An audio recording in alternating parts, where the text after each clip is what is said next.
the B Plus is growing, and we want you to be a part of it. So if you have an idea for a podcast, or if you want to, write reviews for shows, whether that's WWE, New Japan, local shows especially, we have a big focus on Aussie Graps here. So if you go out to shows in Melbourne, we specifically need people in New Zealand, Tasmania, and Queensland. If you go out to shows in those areas, please let us know. We would love to hear from you. We would love to work with you. If you have a passion for wrestling and you want to write about anything wrestling, it can be anything. It can be listicles, it can be in-depth articles, opinion pieces, show reviews, whatever you want to do. If it's wrestling, it's fair game. Shoot us a message or send an email to thebplus@unchained.media. That's thebplus@unchained.media. Let us know what you want to do, and we'll get back to you, and we'll work something out, because the B Plus is growing, and we want to grow the B Plus family. Now, on with the show. Ladies and gentlemen, this is the main event of the evening. Hold one, Andre. You're not good at this. Get out. Let me tell you a personal story about Vince McMahon. You just made the list. Sorry, no speak English. Dummy. Goodbye and good night. Hold two, on bar. It's still real to me, damn it. Dummy. This is the worst town I've ever been in. Hold three, the moss covered, three-handle family Gradunzel. Mamma mia! And now, Unchained.media presents the B Plus Podcast with your host, Greg Unchained. It's me, Austin. It was me all along, Austin. number four, armbar. I will never retire. I still got 200 more. I got 200 more holes to list. All right, fellow B Plus players, welcome to the B Plus Podcast. I'm your host, Greg Unchained. Today is Wednesday. You know what that means. It's King of Sports Day, and I am joined, as ever, by Big Boy Mikey. How are you, Big Boy? Strange. It's strange. It feels strange to be on this side of the topic, mate. Like I've been in your position for the last 2 weeks. It feels weird. Yeah, I've been off being a cowboy. People know this at this point. I have finished Red Dead Redemption. There is a podcast coming soon. I will podcast about Red Dead Redemption. I don't care that this is a wrestling channel. I want to talk about my adventures as a cowboy, so it's going to happen. But yeah, so how does it feel being the passenger again? Not. It feels great, man. It feels good to have someone to talk Japan, New Japan, and all the happenings in the world of New Japan. So it's good to have someone to talk to about it. So right, well, I appreciate, like, you stepped up. That was the first time you'd ever done a solo cast, and also, of course, you filled in for me on WWE, and you filled in for me on Impact, and you're going to be continuing WWE moving forward. yeah, I'm going to keep on WWE, and I'm just going to jump on for special shows like the pay-per-views and stuff. And no, I edit the shows still, and I hear everything you and CJ say. And no, I will not be Team Red. I will not be on Team Raw. Why? That SmackDown is clearly the superior show. it is. So, but we just needed someone to be opposed to it. So No. Look, I'm all for Devil's Advocate, but I'm not going to show up on the one show I do this month to talk about Survivor Series with WWE. I'm not going to show up and then be dishonest just for the sake of it. No. Team Blue all the way. You know what we should have done? We should have really challenged another cool Aussie podcast and go on 5-on-5. We had the results against each other. That would have been fun. But no. Well, the shit thing is, though, Raw will win.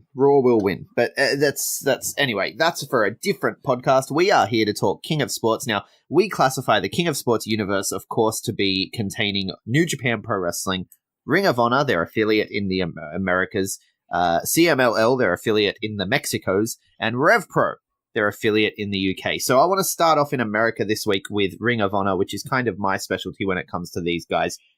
And let's start off the coast. Let's not actually start in America. Let's start somewhere in the middle of the ocean on the way to the Bahamas with the Jericho Cruise. Yeah. Did you get around to watching any of this stuff? Not yet. No, I mean, I've seen the main event. Team Alpha versus Team Kenny. I'll just call it that for now. Yeah, that was fun. A lot of people were like, "Oh, it's one of the matches of the year."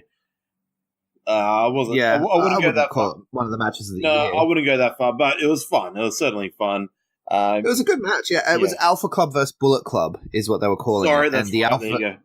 the Alpha Clubs were the Alpha Club was, of course, Chris Jericho and the Young Bucks, aka the Bucks of Jericho, or is it Y2 Jackson? Yeah. That's the full team name. It's not the Bucks of Jericho, and it's not Y2 Jackson. It's the Bucks of Jericho, or is it Y2 Jackson? And I think it has a question mark. They have shirts. Yeah. It's a whole thing.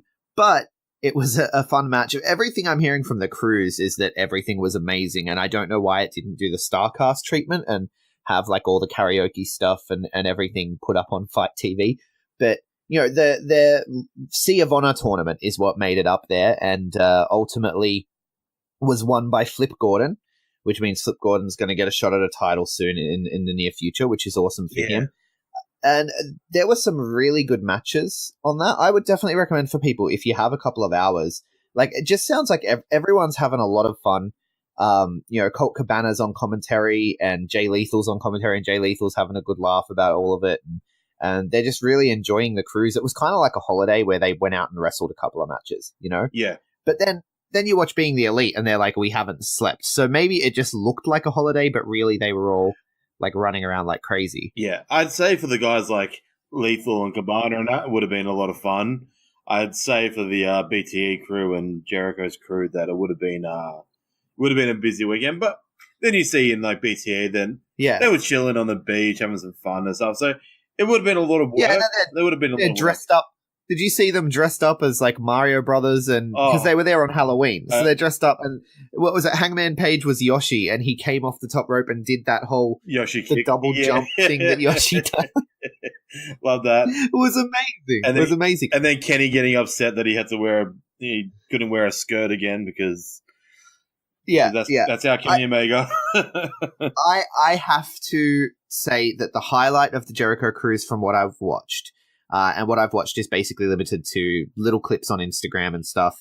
The special that went out on Honor Club and Fight TV, as well as, of course, Being the Elite. But the highlight for me was the return of Ashley Remington.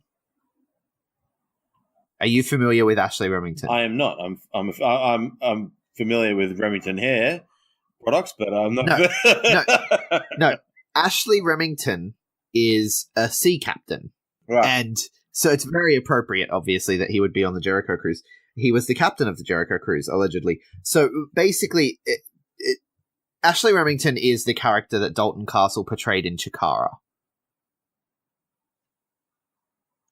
Okay, I think I know what you're talking about now. I think I remember this. Yeah, so before he was Dalton Castle and before he had the boys and the flamboyance, he was smooth sailing Ashley Remington, and he came out to this song that was like smooth sailing, right? Did he used to have sort of like a Robbie Eagles like neck sash type thing, like a kind of He would wear a captain's hat and a blazer and the neckerchief. He would also he would come out with like normally he would have like one or two like Brazilian girls or whatever with him. So the precursors to the boys were these girls, and they would come out and they would carry these fruit baskets, and he would give the fruit basket to his opponent and stuff.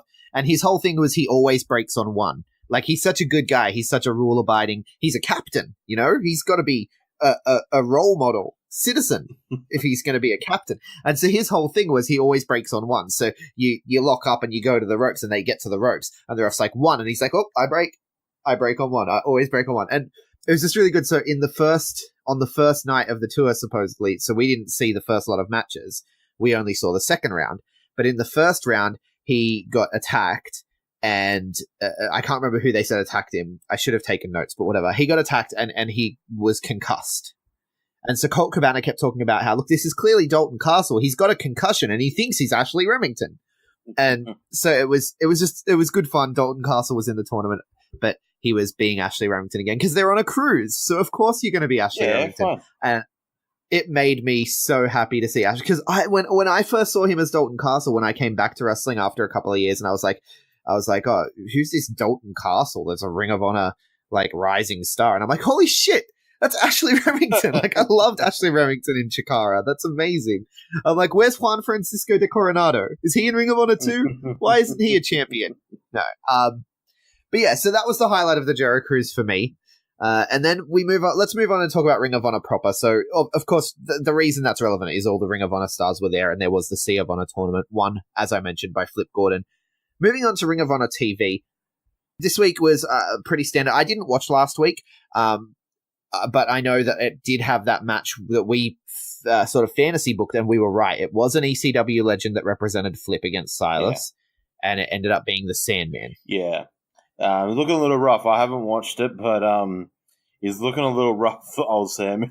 He's not, Tommy Dreamer. Like he's probably still the most active out of the ECW OGs. But God, doesn't Sandman look old? Oh my Lord! They all look old. They should all stop. And Dreamer's okay with it. Major League. He's pretty fun. I even think Bully Ray should stop. Bully Ray needs to stop. Yeah. But yeah. I just think they all need to stop, personally. Like, I was a huge ECW mark back in the day, but it's time, guys, to put it in the rear view. When the one night stands happened, it was still good. You guys could still go. It was great. Like, I even saw RVD recently at the BCW show in Adelaide, and I was like, man, just don't do it. Masato Tanaka is probably one of the few that can still really, really go. So, that's surprising because he's one of the oldest as well, I think. But, there's something in the water in Japan. Yeah. So, Ring of Honor TV this week was nothing special. It was just kind of there. Jeff Cobb beat Shane Taylor with a tour of the islands. Pretty good match. Shane Taylor hit a Canadian Destroyer on Jeff Cobb.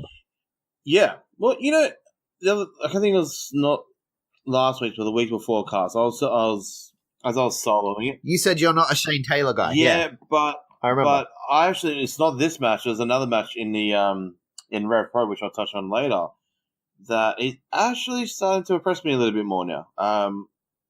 Yeah, he can be good. His matches. It's another one of those Mike Elgin situations where he's kind of a mirror. Yeah, fair enough. Yeah. So and then Hangman Page comes out after the match and confronts Cobb. Obviously, with Jeff Cobb as the television champion, Hangman Page is one of the strong contenders for that title. So he comes out and security get in the ring to break them up. And they both just sort of agree to turn on security and beat the crap out of security and super kick them all out of the ring, which is nice. And then they just sort of leave. Like there's this uneasy tension. And then Jeff Cobb beats up another security guard and hits the Tour of the Islands again, which Tour of the Islands is always an impressive move. Yeah. So then we see Jay Lethal cut a promo backstage saying he's going to end the kingdom. Then we get a Bouncers promo about, this was funny, Eli-ism. Which, it's just funny because you had trouble saying his name on the podcast. Oh, as I did. It's Eli-ism. He's impressive, that dude. Holy crap. Yes. Eli-ism, it has a lot of potential. Like, he's a guy that is on the up for sure. But yeah, it was just funny to hear the Bouncers call him Eli-ism. So then you get Brian Malonis backstage, and he's looking for Beer City Bruiser. Can't find him anywhere. No one knows where he is. And they have a tag match tonight, so that's very distressing for him. Then we get a Marty promo. So you can see why I said TV wasn't much this week, because it's promo. We get a Marty Skull promo about his hero versus villain program against the Hurricane, which has gone on one match too long, in my opinion. Then we have Bruiser finding... then we have Brian Malonis actually finding the Beer City Bruiser backstage, and he's sitting there and he's being all emo because Silas left them last time they were in Philadelphia, and he's like remembering when Silas left them. But then they're like, no, we have a match, we have to go do this, and they get amped up and they go to the ring, and they win their match against Eli-ism and Cheeseburger. Eli-ism, like we said before, he's someone that Ring of Honor really need to, like, obviously let him rise naturally, but keep your eye on, like, they got to keep their eye on someone like him, because there could be a time soon. Well, there is going to be a time soon that they're going to lose a lot of star power. They might need to not start again, but start, bringing up that new core group of talent. And someone like him is, Yeah, it's what Ring of Honor do best. Yeah. I would say is they always restock the the cabinet. They get raided, the kids come in, and the kids are like, "I'll have that, I'll have that, I'll have that, I'll have that," and the veggie crackers are always left. But Ring of Honor come and restock the shelf very well. They're the best at it. Over the years, I think the only people who did it better were ECW in terms of just making stars. But yeah, Eli Isom is definitely one for the future. If he had have gone, instead of going to the Ring of Honor school, though, if he had have gone to the school that feeds into Evolve and stuff, he'd already be in NXT. Oh, for sure. He'd be at Darby Allin level right now already. Yeah, for sure. But they eat the pin. I think Cheeseburger actually ate the pin, but the Bouncers get the win. You can tell Ring of Honor are high on Eli Isom. They are definitely protecting him. Then we get another promo, this time from SCU. This one's in the ring, and they're talking about wanting to change Joe Koff's mind, because, of course, if they don't have gold by Final Battle, they're going to get fired. And then they get attacked by the Briscoes. So it looks like they're going to get another shot at Tag Team Gold because reasons. It was pretty lazy to me. Like, SCU versus the Briscoes, okay, yeah, it's amazing. They're going to have an amazing match, but we get it at this point, It's like, give us something new. Then we get Lethal and Gresham.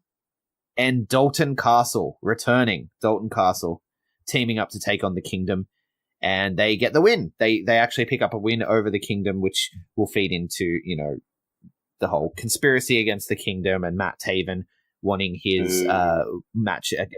Matt Taven wanting his match against Lethal because he is the real Ring of Honor champion. Why do you not like Matt Taven? I do not understand. We have some good. I can't wrap my head around it. Like you like Fallah Bar. Fallah Bar's great, apparently, but Matt Taven's not? What is wrong with you? What wrestling are you watching? I don't know. No, look, the stuff that he does in Ring of Honor is good. It's just when I was watching him with the CMLL stuff, I was just like, yeah, I don't know. It's just something that turned me off in him. See, well, I haven't seen that. I only see his Ring of Honor stuff, and I'm like, man, Matt Taven is the bomb. Like, I love Matt Taven. I want Matt Taven in NXT, to be honest with you. Yeah. No, look, I get the star potential. I don't know. I'm not a fan. I'm definitely not a fan of TK O'Ryan. I don't mind. The other guy I'm not a big fan of. The name evades me. I'm sorry. Vinny Marseglia. Not a big fan of him. TK O'Ryan, I think, has got a little bit more potential. I'm the other way around. I think Vinny Marseglia has the more potential of the two. But look, I'm not a big hater of Matt Taven. There's just something that happened with the CMLL stuff that just kind of made me go, yeah, there's something I just don't enjoy about Matt Taven, and there's a reason why the other two members of Kingdom the other two ex-old members of Kingdom are now flourishing, and he's not. But anyway. Yeah, no, fair enough. Look, I understand this kingdom is not the best kingdom, and it's not your kingdom and all that. And it's not meant to be your kingdom, bro. It's Matt Taven's kingdom. Fair enough. And I'm a fan of Matt Taven. The other two I can take or leave, but definitely Matt Taven I think is doing the best work of his career. So I like seeing what he's doing. But that said, I want to talk about someone who I became a fan of this weekend. So this weekend being the Global Wars tour. Yeah. And it was 4 shows, so I'll read through the results really quick, and then I'll just pull out some highlights that I had from the notes, because I sat down and I watched all of this. Beautiful. Today. Like, I've done literally nothing all day, but like where the time that I was spending on Red Dead, today is Tuesday as we record this. It's one of the days where I have the least amount of stuff on my schedule, so I'm able to just sit and do me stuff. And for me today, it was catching up on Ring of Honor. And so I watched like 13 hours of Ring of Honor today. Wow. Yeah. It was a good time. I was not excited about this tour at all, because Ring of Honor has kind of been meh lately.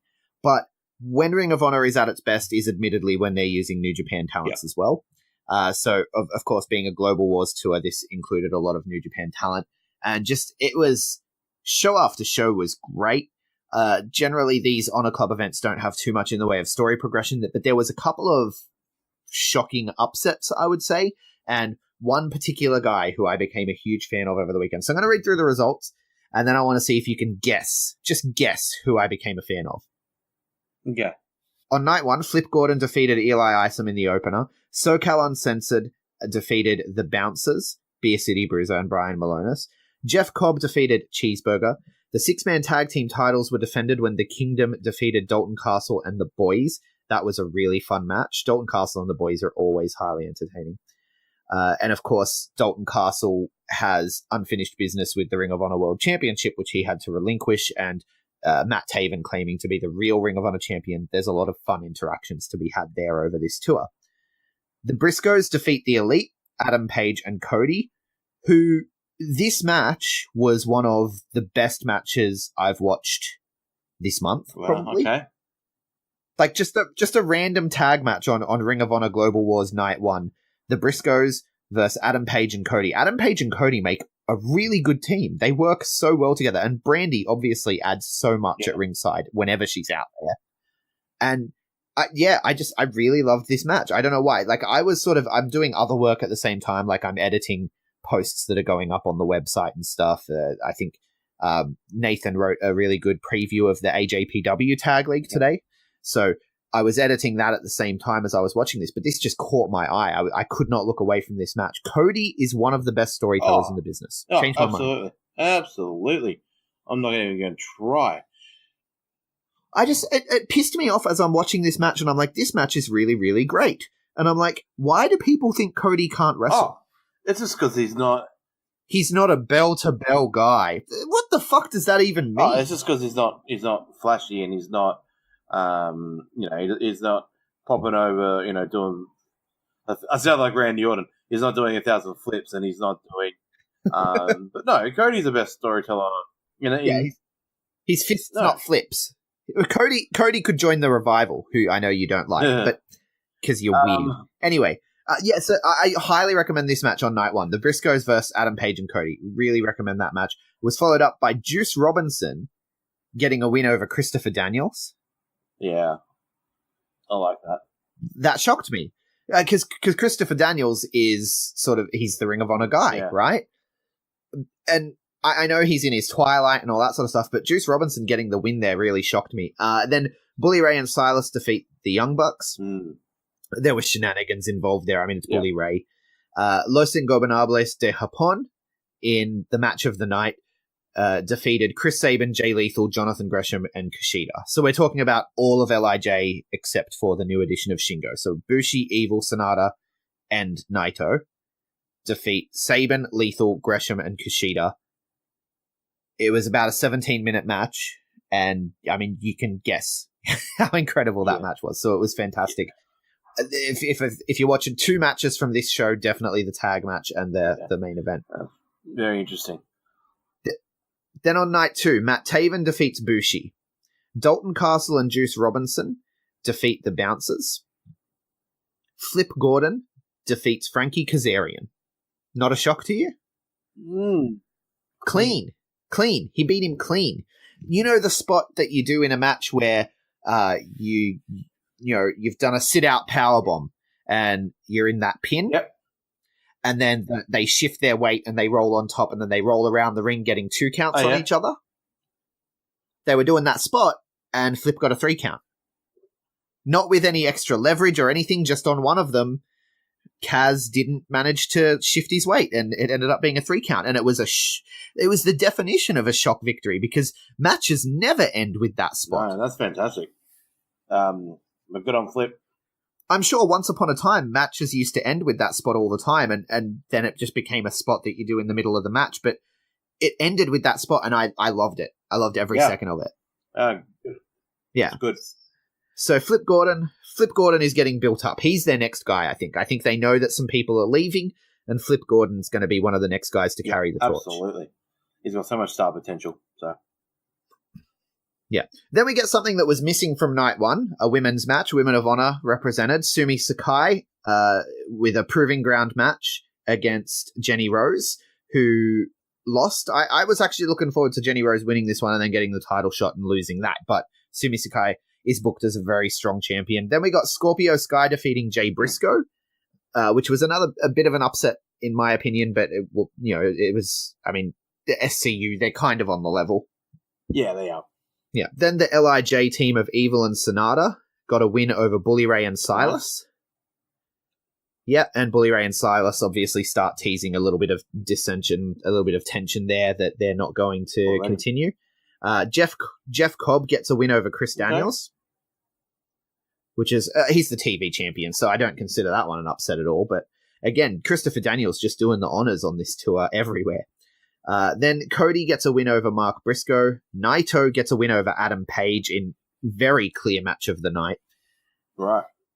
And the team of Jay Lethal and Jonathan Gresham defeat Chris Sabin, Kushida, the Kingdom, and the Young Bucks in a 4-corner survival tag match. And even with the craziness that you expect in that match, definitely Naito versus Adam Page was the best match on this show. It sounds like, you know how you're saying that Daniels is taking a lot of the pins on this? It actually sounds like the vets are actually taking all the pins. So like the Briscoes are both taking the pins. Daniels, Kazarian, they're taking the pins. So very interesting. Yeah.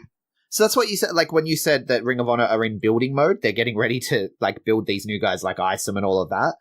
It's very clear that that's what's happening, especially on these those Honor 4 Club guys, shows. especially Jay, Mark, and Daniels have been in Ring of Honor since day one, and they've been, and Kazarian, they've been around all these guys since day one. So they've seen the guys. Yeah, literally show 1. You can go back and watch it on Honor Club. Yeah. They have it there, and I'm pretty sure the Briscoes were actually underage. They lied about their age to be on that show. So they've seen guys come and go, and the way that the Briscoes are, they're very loyal to Ring of Honor. They will take a whole bunch of pinfalls to help get people over. That's exactly what. I can't believe the Briscoes have never found their way to not even WWE, but Impact even. Yeah, Impact's the one that has always shocked me. Even like they would fit in so many different eras of Impact. They would have fit in so well. Like imagine the Briscoes versus Beer Money Inc. Yeah. You know, and, the Briscoes have done cool things in New Japan. I don't know why they've just. I don't know. Yeah. Maybe they're just happy being farm boys. I never know. Like maybe they're just like, look, the money we make doing the Ring of Honor dates is all we need. It's crazy to me how you don't want to be on a bigger stage, better stage every time. But Anyway, so night 3 was a TV taping, and I haven't seen it, but I've looked at the results, and it looks like a very interesting one. I don't know. It's probably going to be broken up into 2 or 3 TV episodes, so I'll skip over that. I don't like having results for TV tapings, but I just sort of came across this as I was pulling up the match results for this to remind me of what happened. So on night 3 of what I watched, but night 4 of the actual tour, we had a Women of Honor #1 contendership where Karen Q defeats Caitlin Diamond. Caitlin Diamond didn't really impress me at all. Karen Q is always good, but this wasn't a great match, to be honest with you. Then Adam Page defeats the Kentucky Gentleman, Chucky T. LIJ get a win over the Kingdom. Matt Taven defeats Christopher Daniels. The Briscoes get a win over LIJ, which was shocking to me, but that's just them getting their heat back after all the pins they took on the first 2 nights. Flip Gordon defeats Jonathan Gresham, which was a really good match. SoCal Uncensored defeat the Super Smash Brothers. Really good Super Smash match. Brothers are very interesting. I don't know what their issue is with booking in the United States. I think there's some sort of legality there because the Young Bucks got Super Smash Brothers on the Global Wars card last year or earlier this year. I can't remember. And they said, God, we wish Super Smash Brothers could be part of Ring of Honor full time. But we know that they can't. Yeah. And I was like, why? And I tried looking it up, and there's nothing. But obviously they're in Toronto, so there's something to do with Canadian passport or something, God knows. But yeah, good to see them back again though. Yeah. They're really good. Yeah. So I enjoy watching them work. But they always just come in for a show whenever Ring of Honor are in Toronto and they just eat a pin.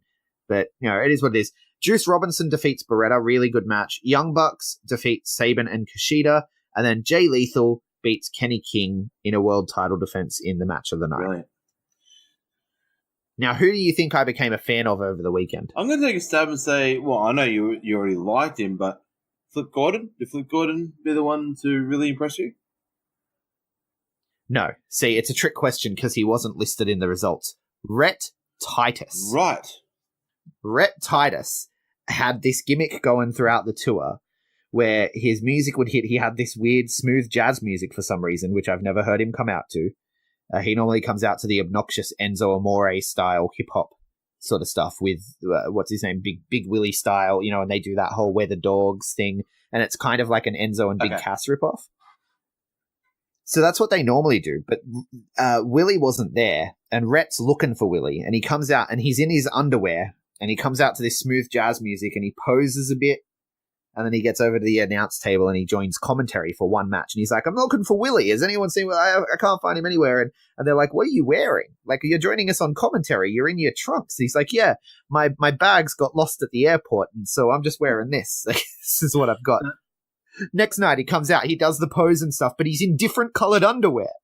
And Colt Cabana's like, what's going on? Have you still not found your bags? He's like, no, I haven't, but I went and got some new clothes today. What the hell? Because he changed the color of his trunks. It was hilarious, and he's doing the poses and stuff, and he just showed more character in this. Like, I mean, they've always been big characters, Willie and Rhett, but I don't know, just this new shift where he's this bodybuilder guy who's posing and having a laugh. I really enjoyed it. And then on night 3/4, whatever you want to call it, when they were in Toronto, same gimmick, came out doing the exact same thing, but this time with an ice hockey goalie, like an ice hockey helmet and a puck, and he not puck, what do you call it, the stick, the ice hockey, the stick, hockey stick, and he's Danders is going to kill me that I don't know what it's called. And they do, he's standing there on the stage doing his poses and stuff, and then he just starts doing bicep curls with this hockey stick, acting like it's heavy as hell, and he's doing his reps, and then he goes over to the commentary and he just joins them on commentary and puts himself over for the match. And just I found him so entertaining on his own. I'm looking forward to a Rhett Titus singles run. I became an instant fan. Well, of I this used to guy. love him when he was tagging with Kenny King years ago, as All Night Express or whatever they were. I love both of them. I used to love Kenny King, and then Kenny King went to TNA, and Rhett Titus sort of got left behind there, and he kind of got buried in the shuffle of all the new talent that came through Ring of Honor. But yeah, he's phenomenal. I hope he comes back through the ranks like that. That's good. Well, you know what he needs? He's found this character, and you know what this character would be perfect for? And I hate to advocate for this because, again, I'm saying I want someone to leave Ring of Honor and go elsewhere. This character would be perfect for Scarlett Bordeaux. Interesting. Yeah. Right? You know how she's doing her whole talent search? She's looking for someone to manage. He's just this oiled up bodybuilder, greasy dude coming out to jazz music, which she does as well, and, posing. And I don't know, it just in my head, I was like, if he had Scarlett Bordeaux behind him, and then he gets to be the dumb, because I think Scarlett Bordeaux will work best if she's managing some handsome, muscled up, dumb guy. That's why my initial suggestion for the talent search was Elliot Sexton. Right? But now, Rhett Titus. I just think it would be perfect. Anyway, so that does it for Ring of Honor. One more thing to talk about, though, with Ring of Honor before we move on, which we've spent a lot of time on Ring of Honor, but they had 4 shows over the weekend, so, it's kind of not much you can do about it. Cody went down on night 1. He went down with a knee injury. This is last. Giving everyone in Australia who is looking forward to the World Series Wrestling Tour an almost heart attack, because we've already had Joey Janela have to pull out because of injury. We have Joey Ryan, whose status is still up in the air. We're waiting for the doctor's results to come back from Joey Ryan's pec injury, and now Cody's down with a knee injury. Yes, I had a little mini heart attack when I saw this, because I'm like, please don't do this, because you know what? I know Adrian's a top dude, and he books very well. And he hasn't had a lot of bad luck in the last 12 months. He's had very good luck with booking and that. I'll be very shattered if this doesn't happen as a fan and for him. Because as much as I love Joey Ryan and Joey Janela, they are replaceable. Joey Janela was replaced by Bandito. No offense to Janela, but now we get Bandito versus fucking Brian Cage on the West Coast and all that. Easily replaceable. Yeah. Joey Ryan, as much as I love him, you could probably say, like, if he reached out to someone like Sean Waltman or something, kind of link back to the old, the first tag that they did. He'd probably come out and do a couple of Joey Ryan matches or something like that. But Cody is... Well, I even think you could, if Joey Ryan is unable to make it, I even think you could replace him with Big Fudge, who is Concrete Davidson's partner in other situations. And fills that comedy role quite well. Instead of dick flips, you're getting butt punches. But makes sense. Cody is hard to replace. Like, obviously... Cody's the banner. This one's called the Elite Takeover. So obviously you'll still have Marty and Flip, but losing. No, but we have good news. It tweeted a couple of hours ago. He tweeted that no dates are changing. He needs to get a surgery, but the doctor said structurally he's okay. So we're not going to see him at his best. He's probably going to have it taped up. He's probably not going to take as many of certain kinds of bumps. But he said no dates are changing. He's still booked for Final Battle. He's still booked for Wrestle Kingdom. He's going to go in. He's hoping to go in for the surgery after Wrestle Kingdom. Well, so imagine he'll take a month or two off after Wrestle Kingdom, come back to headline, or not headline, but come back to play the Garden with New Japan before moving on to whatever the next chapter is. Interesting. Promotional consideration paid for by the following. 100 episodes. We made it.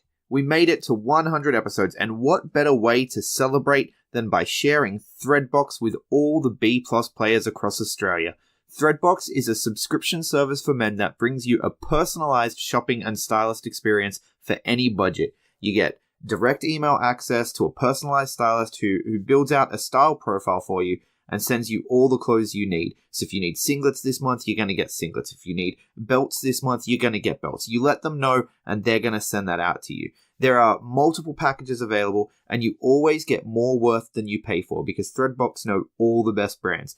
CJ and I both got deliveries this month, and amongst our new threads were KSCY, Offends, Cheap Monday, NXP, and more. So you can check out our unboxing videos on the Facebook page, or if you go to threadbox.com.au, you can check out past packages that they've sent out there. We believe in Threadbox because Threadbox want to help us, you, and men everywhere look better without all the bother of having to shop. In as low a price as $40, what more can you ask for? You're going to get more value than you pay for. Just for our fans, if you put in the code the B+15 at checkout, you're going to get 15% off your first box. Head to threadbox.com.au and use the code the B+15 to get your box today. So that does it for Ring of Honor and all the stuff that I've got for those. Take us to Mexico, Mikey. Well, we're back on Super Friday because last Super Friday was missing from their YouTube because they decided to throw a last minute pay-per-view for Day of the Dead week, which was last week. I've read a lot of reviews online Dia de las Muertes. But a lot of reviews online from fans that were quite frustrated because I love CMLL. They're not as organized as their other three King of Sports Universe brethrens.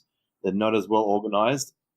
Even AAA are organized better than CMLL sometimes, which is saying something. But yeah, so they had a week off, but we're back to regular television this week.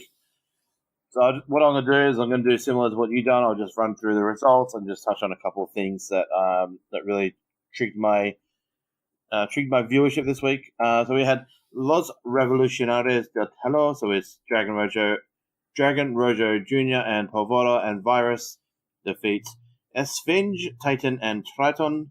Then we had La Sangra Dinamita, which is El Cuartero and Sanson tagging with Hechicero. They defeated Los Gorillas del Ring, who are Cranio and Volcano, as they tagged with Stuka Jr. We had a lightning match, which I love lightning matches in CMLL. They need to keep doing them. We had Forestero defeat El Soberano Jr., who's returned from his Super Junior tag team in New Japan stint. Then we had the El Sky team of Mystico and Valiente teaming with Diamante Azul as they defeated the Los Guerreros, Euphoria, Gran Guerrero, and Ultimate Guerrero, of course.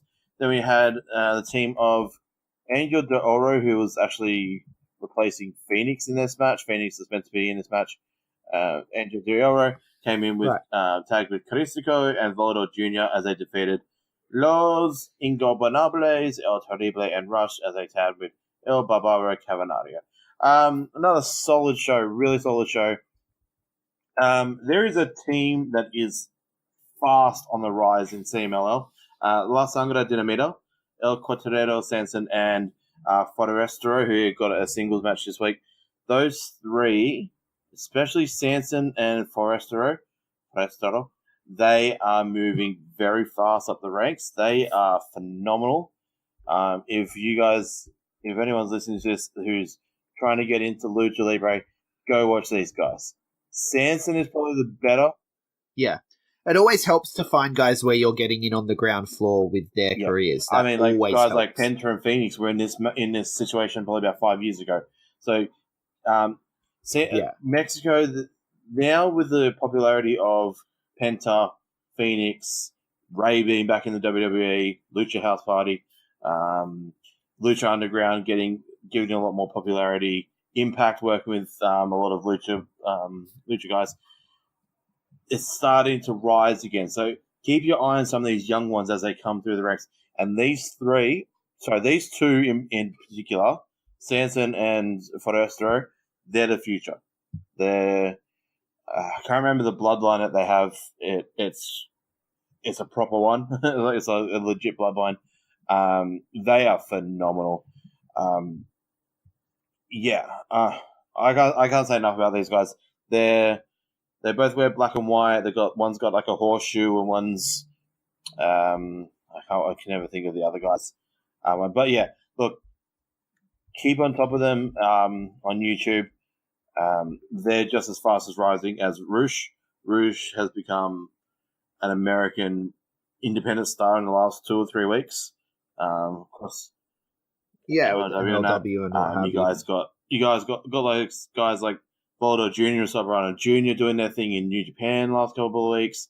You got Maya Guerrero, who made it into the final 6 of Ring of Honor Survival Fittest. So there's a lot of guys coming out of CMLL that's actually starting to make waves, not just in Mexico, but in the US and Japan and that too. So, other than that, a very solid card. All the matches were very solid, especially the Lightning match. Main event was fun, always fun when you got Terrible and Rush. But I just wanted to touch on Sanson and Forestero this week because I really want to start highlighting a few talents each week because the shows are the same every week. They're always entertaining. There's nothing more that I can say about each match. All these guys have got their different characters. I love like the Los Guerreros when they're in Arena Mexico. They're the faces, but when they're in another town, they're heels. And it's just the interesting dynamics there. But yeah, look, so every week what I'm going to do, instead of breaking down all the matches and giving thoughts on all the matches, I want to give 1 or 2 guys for everyone to go and watch on YouTube. It doesn't have to be CMLL. They wrestle in the Crash. They wrestle a whole bunch of Mexican independent shows as well. Go watch these guys. Like, go start building your watch list on YouTube, and because one day you'll go like I'm a nerd. Like, you know me, I'm a history wrestling nerd. I love going. Hey, I was watching Jay Briscoe in 2002. I was watching blah blah blah. I was watching Kevin Owens as Kevin Steen 10 years ago, 15. And it's the same with Mexico. Like, watch these guys. Like, I watched La Parka when he was, in the 90s. I watched Juventud Guerrero, and I watched all these guys. Now these guys are going to start becoming stars. Like, I didn't get to watch the start of Penta and Phoenix. I don't remember their rise. I've been trying to catch up on it, but I wish I did because they are fastly becoming the best luchadors in pro wrestling. So yeah. Yeah. Pentagon may actually be my favorite luchador ever, personally. Potentially. He's a Mexican Potentially. Kenny Omega. He's up there in Mexico. He's probably as entirely in different terms though, of like their level of like stardom. He is equivalent to like Okada, Naito, and Kenny. Him and Rush are the two guys in Mexico that everyone's like, oh my god, these guys are the next thing. So yeah, but that's pretty much it for CMLL. Let's head over to the UK because right. Which, I mean, we haven't had a lot to talk about with RevPro lately, but they held Uprising show. Again, have you watched the full card yet? Have you got to watch it yet?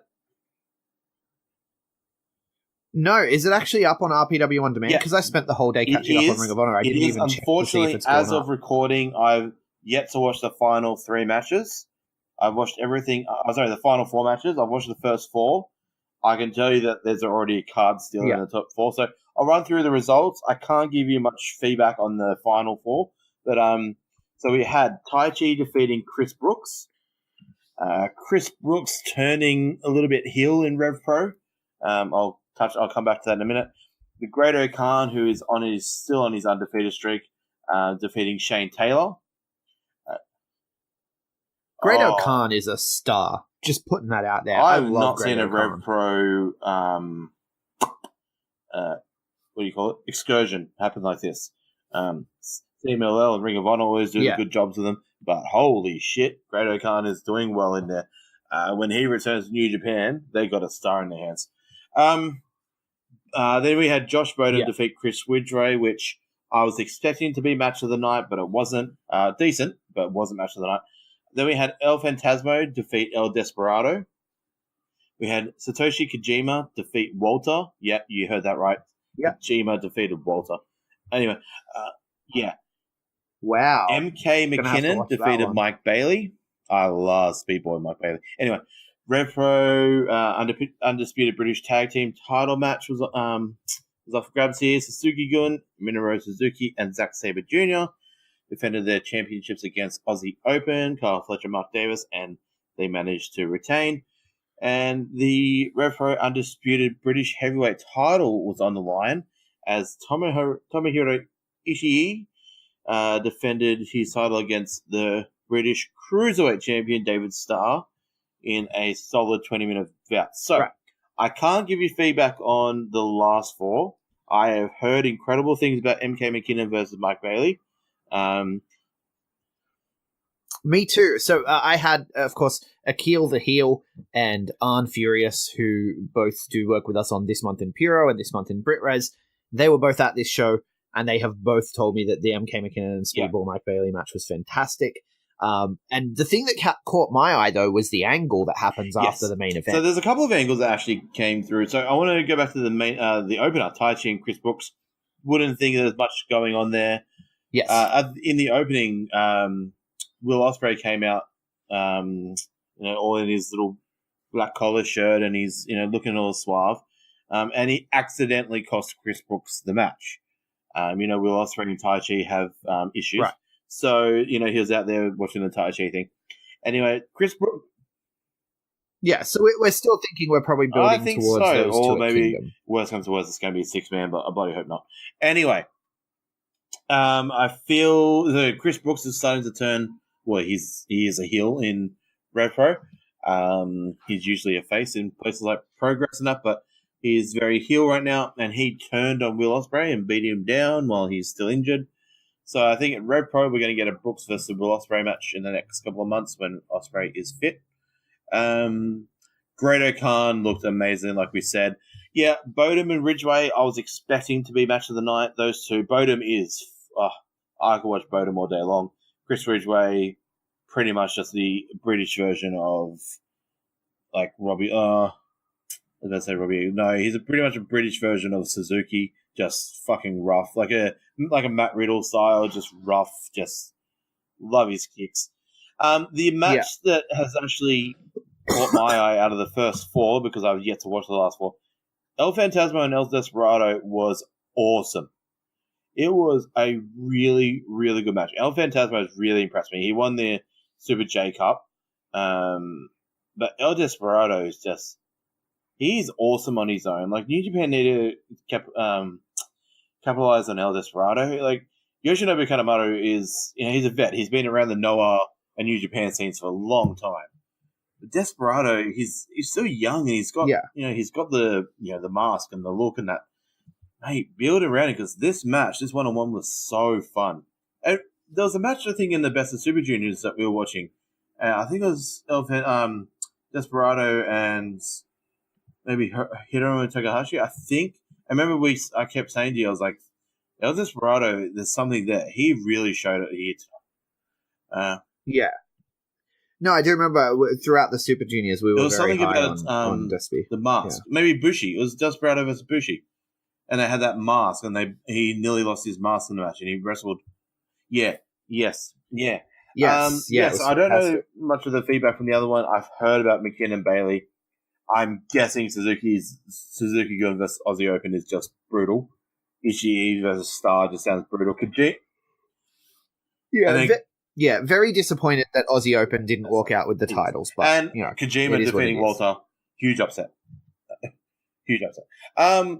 So, like you said, there is something that's very important at the end of the RevPro card. This will lead us into talking about New Japan. Because at the end of RevPro, at the end of Uprising, we had Zack Sabre Jr. versus Tomohiro Ishii announced for Wrestle Kingdom for the RevPro Championship.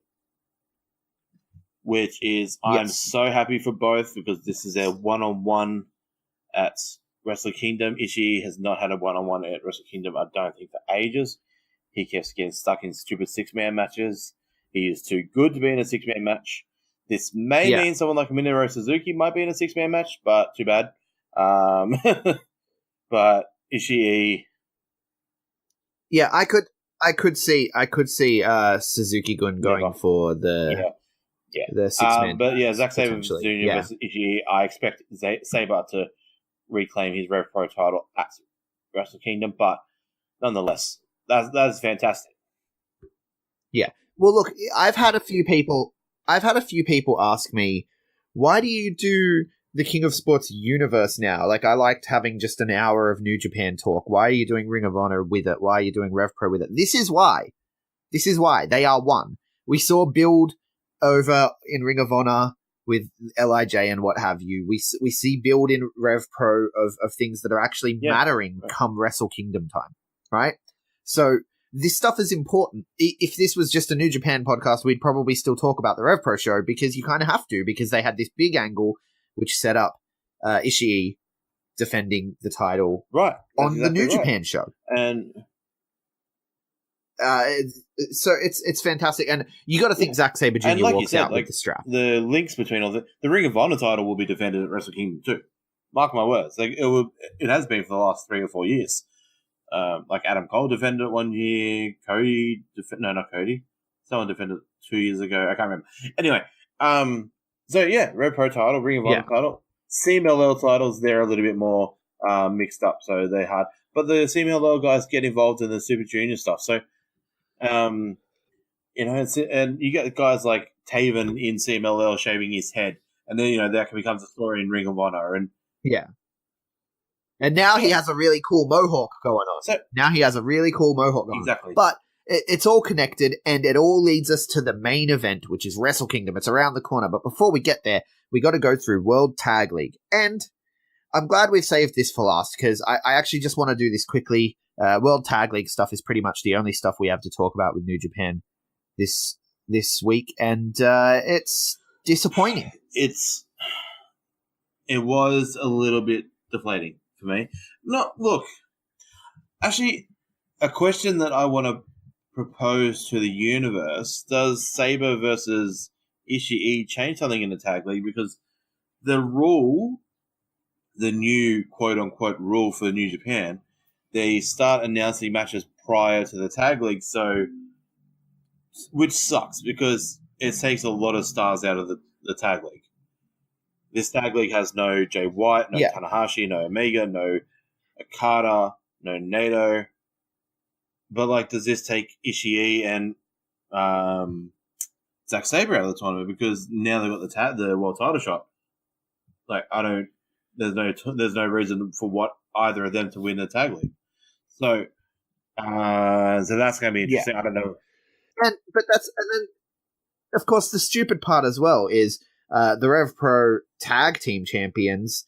They're an established team. Suzuki and Zack Sabre Jr. are an established team, but they split them up, and instead you've got the Suzuki-Gun team of Suzuki and Iizuka against you've got Taichi with Zack Sabre Jr., which is stupid.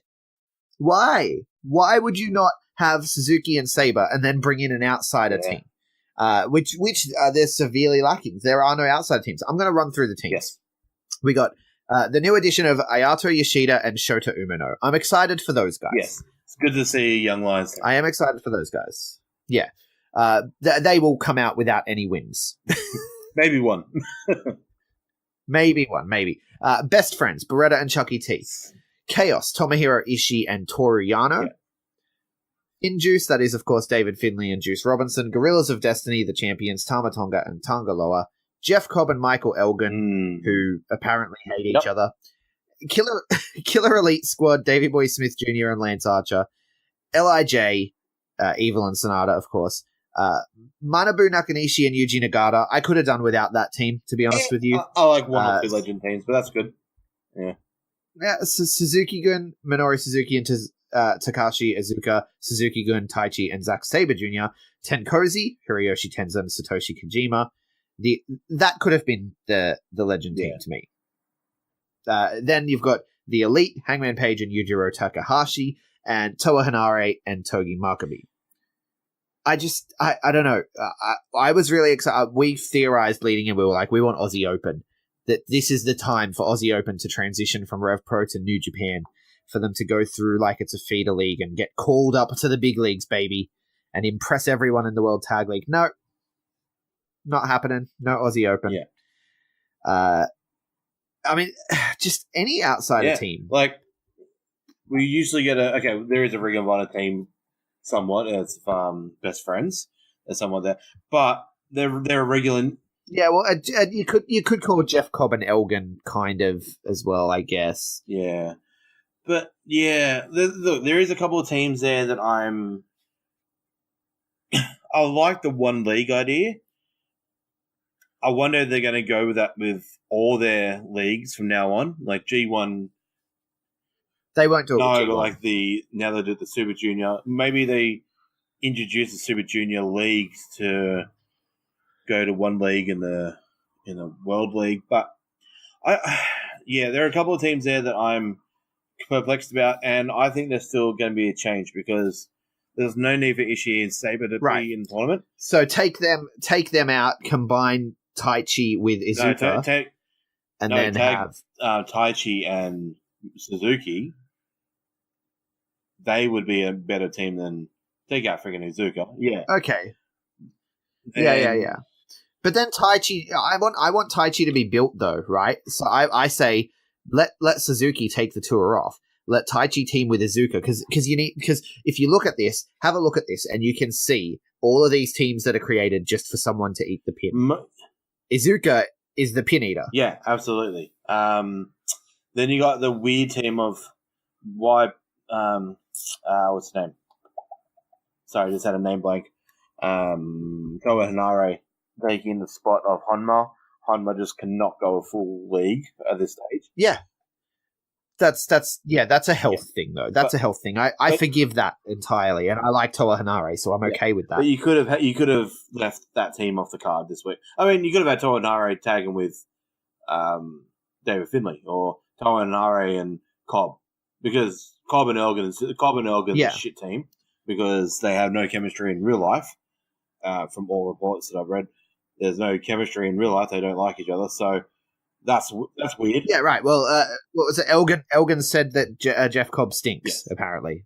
He doesn't shower. Yeah, anyway. I don't know. Why ridiculous. not just send one RevPro team? I know Ishii, Sabre, and Suzuki kind of represent RevPro now, but Why not send a RevPro team? Yes, selfishly we wanted Aussie Open, but why not just send one team like a Walter and Thatcher as ring camp or something? Yeah, bring ring camp, bring Aussie Open, bring the Briscoes, and then you've got a tag league. Send a CMLL team. Send Rush and El Terrible as Los Ingobernables. Send... Yeah, well, because it's called World Tag League. And here's the thing is, a lot of New Japan fans are upset about this. We're like, it's very underwhelming, not looking forward to it. It's kind of a crappy lineup. But these are the same New Japan fans who have constantly over the last however long been like, there's too much focus on outside of Japan. We need more of just Japan. And now they give us all the homegrown, all the New Japan guys. And you look at it and you're like, oh, this is kind of boring. Yeah. Right? Like, where New Japan shines is that they have become a world product. They have. And I think having the best wrestlers in the world, doing the best wrestling in the world, you're not going to get that in this tag league. I don't know how. I'm definitely not going to be watching every one of these shows. Yeah. I can tell you. I was going to take a little. Is there something like 10 shows? Oh, there's like 20 shows. It's like 20 shows. Oh, yeah. right. But. Yeah. Oh, also, we should touch on this. Lanny Poffo's back. Yeah. For this tour. He's doing the world. So it's going to be hard to watch on multiple levels. All right, let's just give predictions. Who do you think wins? Because honestly, I look at this lineup and I say there's only 2 teams that could win it. Yeah. Yeah. Maybe 3. I'm going to go with a solid regular New Japan tag team. None of these throw together tag teams. Even stable built tag teams, they're throw together teams. They're not winning. So See, these are the matches that will be good. Say having Guerrillas of Destiny versus Killer Elite Squad. Yes, we've seen them a million times. These are the matches that will be good. It's the ones that are random, like Cobb and Elgin and that sort of shit. That's going to be weird. So I'm going to go with a regular team, like an Evil and Sonata, Best Friends, something like that. I'm going to just go with Evil and Sonata. I think we get maybe Evil and Sonata versus GOD. Like, simple. Or right, so I'm thinking Evil and Sonata beat out Killer Elite Squad in the final. Or they... Like, I don't see anyone else. I don't see anyone else who could win it. Maybe Best Friends. Best Friends are the wild card, but Guerrillas of Destiny aren't going to win because they're the champions. Unless they win, and that's how we get Young Bucks on the card. Because you got to think Young Bucks are going to be on Wrestle Kingdom, and they don't have anything right now. Do they? They don't have anything built up. Do they need to be on the card? You got to think so. Look, I'm going to be honest with you right now. Doing a Wrestle Kingdom as heavyweights. It'll be because they weren't heavyweights. I'm going to be honest with you. Like, I don't miss... I love the Young Bucks. I love being the Elite. I'm a super Young Bucks fan. You know that. I love them. But I don't miss them in New Japan. They're not... I love them watching Ring of Honor and when they do the G1 specials and all that sort of stuff in San Francisco and all that. I don't miss them in New Japan. Okay, I can see that. But I think we need to get some more closure with regards to this Bullet Club Elite stuff. I really do. I don't think that look, all of a sudden we've got, we're not Bullet Club anymore. Like, you couldn't have resolved that in the ring. Like, why didn't they invite the OGs on the Jera Cruise and have that, instead of Alpha Club versus Bullet Club, have Bullet Club versus Elite and have them fight over who gets to keep that name. Well, that's part of the awkward exit, because from what I've read online over the last couple of days, I don't know if it's just fans spitting shit or not, but so I shouldn't report this as news. So I don't want to sound like an Uncle Dave, but from what I've been reading is the Bullet Club and the Young Bucks thing is so different, because supposedly anything to do with the Bullet Club logo, the skull designs and all that, supposedly they don't get basically jack shit coming back from New Japan. Yeah, no, the Bucks actually tweeted that. The Bucks tweeted that they don't have they don't get any money from those, which surprises me. And they've been really big on in the last 2 or 3 months talking about all this healthcare, all this sort of stuff. So I think they've all quite. I mean, Paige and Takahashi is weird as a tag team in this tournament, but I think most of the elite guys, except for Kenny and maybe Paige, are going to silently bow out of anything to do with New Japan because of maybe they're not getting the royalties that they thought they were deserving in New Japan. Yeah, it's very potential. And maybe this is pure speculation. Surely you give them one last Wrestle Kingdom to sign off, but maybe New Japan and Young Bucks have already cut that. Maybe already cut that because Cody's already come out and said there's no guarantees he's going to be at the G1 Supercard and all that. That he won't be there. So maybe all this stuff is ready to go. But back to the tag league. Yeah, I'm going to go. The only other thing I can imagine is because the Wrestle Kingdom card is it's going to be so overbooked. There is a lot of people already. There's already like 5 main event matches already booked. God knows which one you're going to put main event. I think Nato might actually get his main event. No. The world title has to main event. He did it 3 years ago when AJ Styles and Nakamura faced for the IC. But I know Jericho. I know. Good main event. But Naito and Jericho, no, that's not. It didn't. Naito and Jericho didn't main event last time when it wasn't. I don't think so. Jericho's thing, make him a main event star, leave him as a main event. Anyway, no. But there's 3 main events. You got Okada, Wyatt, you got Nate. Maybe with the tag league they go. I know the junior tag match has already got a multi-man match. Maybe they do like a 4-way tag match. They're gonna have to book a lot of teams into Wrestle Kingdom. New Japan like to get everyone on the card. So yeah. But the point was, I don't see Guerrillas of Destiny winning and choosing their challengers. I see Evil and Sonata getting the win over Killer Elite Squad. And they're the only 2 teams that could really win, in my opinion.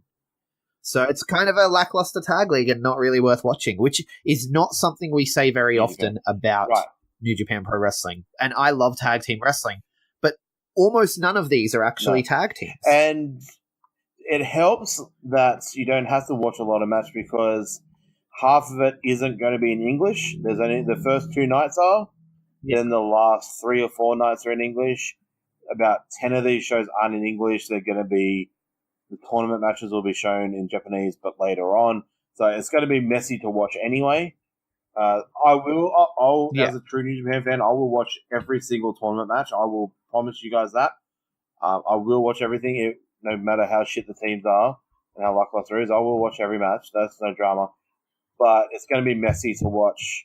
I don't know how much I can get in advance before each podcast or whatever. This weekend's fine because they're both. We'll work it out, though. We'll work it out. But yeah. But then I guess the only other thing that New Japan did this week was the Young Lions Break project, which was done in California with the LA Dojo. Yeah, with Shibata's Shibata students. Yeah. Shibata's kids. And this one isn't on New Japan World yet. At least it wasn't when I checked this morning. So we're going just off results here. So Run us through it. On Saturday, we had a Young Lions, LA Young Lions match in Carl Fredericks taking on Alex Coughlin. They had a 10-minute time limit draw. They're doing the Yuya Yoda thing there. I love it.